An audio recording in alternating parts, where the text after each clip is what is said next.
All right, welcome back to another YouTube video. In today's video, I'm gonna be going over the best 4-day training split to build the most amount of muscle and lose the most amount of fat. First of all, why should you even listen to me, by the way? I have over 10 years of coaching. I've coached over 500 people. I've worked in great gyms and I just know what I'm doing when it comes to training. A 3-day training plan is totally fine. I have a video on that already. It's done nearly 20,000 views. It's one of my best videos. A 4-day split is probably even better if you have the time. We're gonna start with upper A, okay? We have A1 and A2 is paired together, okay? Then B1 and B2 are paired together. C1 and C2, and then D1 and D2 are almost like extras, if you will. If you superset an incline dumbbell press and a chin up together, rest a minute and then go back into it, your load lifted will be significantly lower. Please do not superset them, just pair them. So if you're doing 3 sets of 12, you do 12 reps on an incline dumbbell press, finish your set, grab a drink of water, move over to the chin up, and then you go into your 12 reps of your chin ups, relax, have a drink of water, and then you go back to your dumbbell press. You take as long as you need. We're pairing an upper body push into a vertical upper body pull. Why an incline dumbbell press? We ideally want to use dumbbells over barbells, especially at the start. This could be a beginner, this could be advanced. To iron out any imbalances, we're going to go with an incline dumbbell press and into a chin up. This is a lat biased chin up. Ideally, guys, somewhere here. So either neutral grip, supinated. This is not a pull up.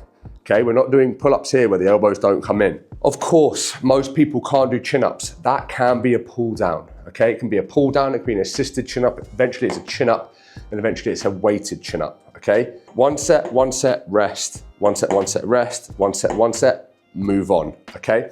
Our next movement is flat machine press and then a seated row. Why? We want stability. A flat machine press, get yourself locked into a machine. It's a little bit more easy and stable, okay? We're then gonna move into a seated row. This ideally is chest supported or cable based and doesn't load the lower back because of what we have coming here. We do not want to load the lower back or the posterior chain on our upper body day. Very important for fatigue management. C1 and C2, we have a dip and or a fly variation. That could be a machine dip, it could be a parallel bar dip, or it can be a fly.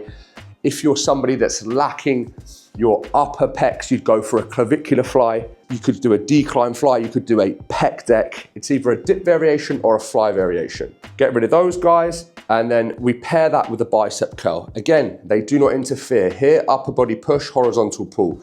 Upper body push, vertical pull. Chest, biceps. You could do a failure set on dips, walk straight over to biceps and do a failure set on biceps, and it wouldn't affect performance. What type of curl you're gonna do? It kind of depends on you. If this was a supinated chin up, I would opt for a hammer curl. If this was a neutral grip chin up, I would opt for a regular curl. And ideally in that curl, you want to be supported. It really wants to be preacher curl.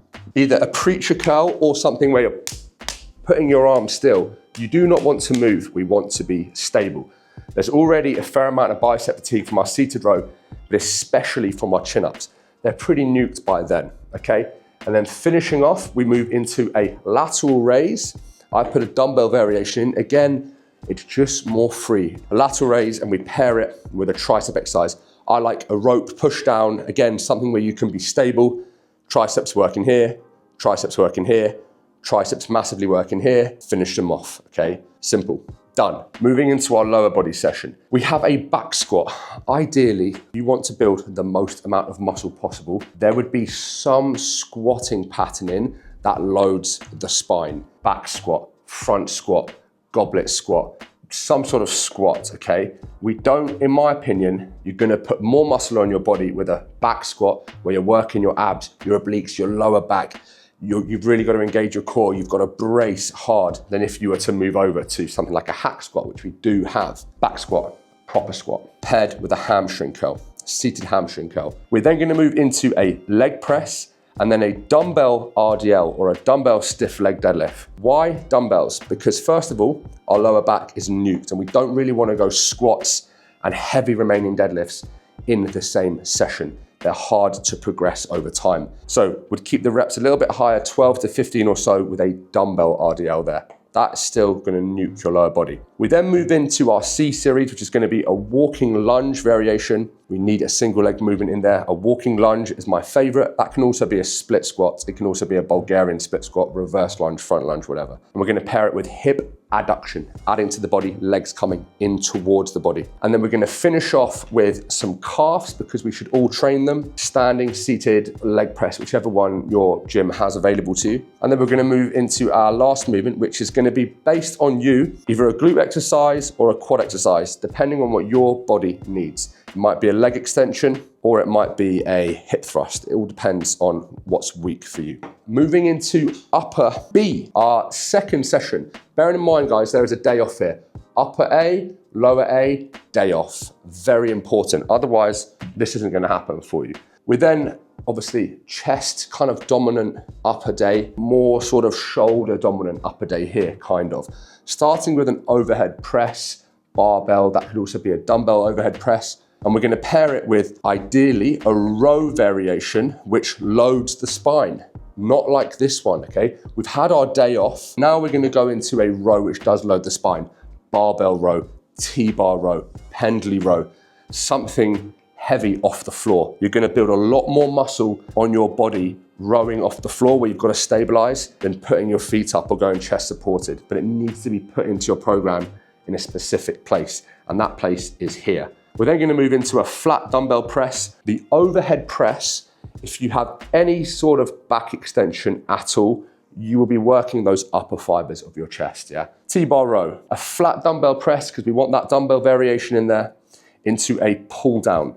I wouldn't chin up twice a week. I would go pull down here because of the fatigue. That pull down variation, again, is lat focused. It's mag grip, neutral grip, maybe a close grip if you're a female. It's not a wide grip pull down, okay? We're trying to make it lat focused, which means driving the elbow into the body. So you need to be here.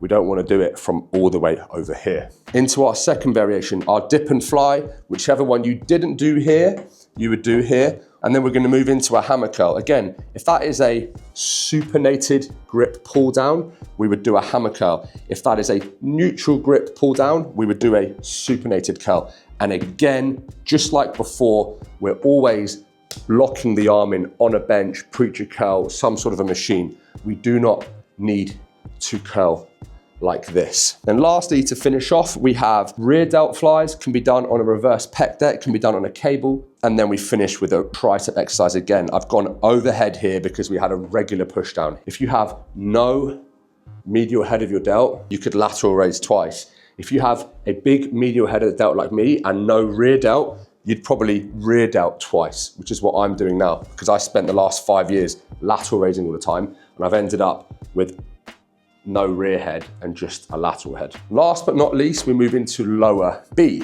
okay? This is the hardest session of the week, in my opinion, which is why we get 2 days off after this session. We have a barbell RDL, Romanian deadlift, stiff leg deadlift, or a conventional deadlift, okay? And then we're gonna pair that with a hack squat. Massive spinal loading exercise, but when you do these two properly, you will be done after those two exercises. Sometimes I can go home just after those two. And then we're gonna move into our B series, which is gonna be a Bulgarian split squat or a regular split squat, very, very challenging, into a prone hamstring curl. Prone hamstring curl, the hamstring is challenged slightly differently to a seated hamstring curl, but who cares? It doesn't matter. They are the same, just do the hamstring curl. And then we're gonna finish off with a hip thrust here for some more glute, and then hip abduction, opening the legs. And then we finish off with calves again, twice a week, don't skip them. And then a leg extension here, okay? It's pretty well rounded. We've got a lot of quad, a lot of hamstring, a lot of glute, a lot of calf. We've got posterior chain. The core is working in these big lifts. We've got pecs, we've got everything working in this plan. Now, in terms of how we want it to look, guys, we want upper, lower, off, upper, lower, off, off, repeat. You need to take 2 days off after this session. Do not go upper, lower, off, repeat. because you won't be able to max out your progress on this day because you're still going to be knackered from this day. The better you get and the more advanced you get, the more time off you need. 4 days on is 3 days off a week, especially if your goal is to build muscle, guys. We break muscle down in the gym. We recover and grow through rest and nutrition, okay? Reps. What is the rep range? Guys, as long as you're getting stronger in that 6 to 20 rep range, you will build muscle, okay? Just challenge yourself, okay? Anywhere in this rep range, close within 1 or 2 reps of failure is enough to build muscle, okay? To break it down even further, we're looking at probably between 6 and 15 reps on the upper body, definitely towards 15 with the things like shoulders and curls and stuff. The lower body, again, is gonna be maybe that 6 to 15. And then things like hamstring curls, leg presses, you can go as high as 15 or even 20. If you do heavy squats for 6 reps or heavy squats for 8 reps, they all absolutely destroy you. Sets, 3 working sets of every movement on this plan. Rest times, how long do you take? You take as long as you need until you are ready to go for your next set. The fitter you get, the less time you need. But then the stronger you get, the more time you need. Calories. If we are trying to maximize muscle, we would be between 200 calories and 500 calories over your maintenance. If you are trying to lose body fat, you'd be 200 calories to 500 calories below your maintenance calories. Or you would sit at maintenance calories and you would increase cardio because that would technically push you into a deficit. How much cardio should you be doing? In a muscle building phase, guys, 3 20-minute sessions a week to stay ticking over. In a fat loss phase, it can be anywhere from up to 7 times a week at 30 to 45 minutes. But everyone should be doing 3 times 20 minutes a week. That's my 4-day plan. If you like this video, let me know what you think. It is more biased towards men, this, because mostly men watch my channel. But if you were a female, just quickly, the D series, where men focus on delts and arms, you would focus on glutes, hamstrings, and quads. So I would even have even if you're going upper, lower, I'd still do 1 or 2 exercises for glutes and hams on the upper, and then 1 or 2 exercises for maybe glutes and quads on the lower. So you're hitting legs 4 times a week, twice properly, and then a little touch up twice a week. So I hope you found this useful. If you did, let me know. If you didn't, let me know as well.